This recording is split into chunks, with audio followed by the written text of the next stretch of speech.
শুক্রবার, 6 তারিখ শনিবার বন্ধ, 7 তারিখ বন্ধ, 8 তারিখ বন্ধ, 9 তারিখ নির্বাচন, 10 তারিখ বন্ধ। 11 তারিখ বৃহস্পতিবার। তাহলে এই যে ধারাবাহিকভাবে বন্ধ দেওয়া হলো, তাহলে এইটা কি আসলে বন্ধ দেওয়া হলো, না এইটা আসলে মানে নির্বাচন সামনে? এটা বলেন তো আমাদেরকে। এখন এই দীর্ঘ বন্ধের সময় স্বাভাবিকভাবেই অনেক শিক্ষার্থীরা বাড়িতে চলে যাবে, অনেকেই ঘুরতে চলে যাবে। তাহলে এটা নির্বাচন কেমনে হবে? কারণ যাদের দলীয় নেতাকর্মী আছে, নিজস্ব নেতাকর্মী আছে, তাদেরকে রাখবে, তারা তো তোমরা থাকো। তাহলে এটা তো দুইটা সংখ্যা তৈরি করতেছে। একটা হচ্ছে যাদের দলীয় নেতাকর্মী থাকবে, স্বাভাবিকভাবেই সেই ভোটগুলো তারা পাবে, বেশি ভোট পাবে।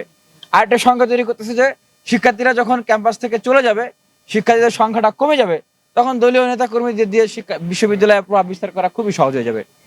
এখন আপনারা জিজ্ঞেস করতেছেন যে ভাই তাহলে আপনারা এখন কি করবেন, কি চান আপনারা? মানে আমরা এখন কি চাই? আমরা চাই যে তাহলে স্যার একটা কাজ করুক, মানে এইভাবে করে এত মানে তাল গোল না পাকিয়ে, মানে এত চাপাচাপি না করে ওনারা রেজাল্ট দিয়ে দেখ, রেজাল্ট ঘোষণা করে দেখ যে ঠিক আছে আমরা আর পারতেছি না বাবা, বড় বড় শক্তি যারা, বলয় যারা, সংগঠন যারা, তাদের কাছে আমরা অসহায়, তাহলে আমরা রেজাল্ট ঘোষণা করে দিলাম। ওনারা বড় বড় সংগঠন যাদের শক্তি আছে, এরকম বিপিজিএস, এজিএস, ডাকসুর পদগুলো ভাগ করে দিয়ে ঘোষণা করে দেখ, এটা দিলেই তো পারে।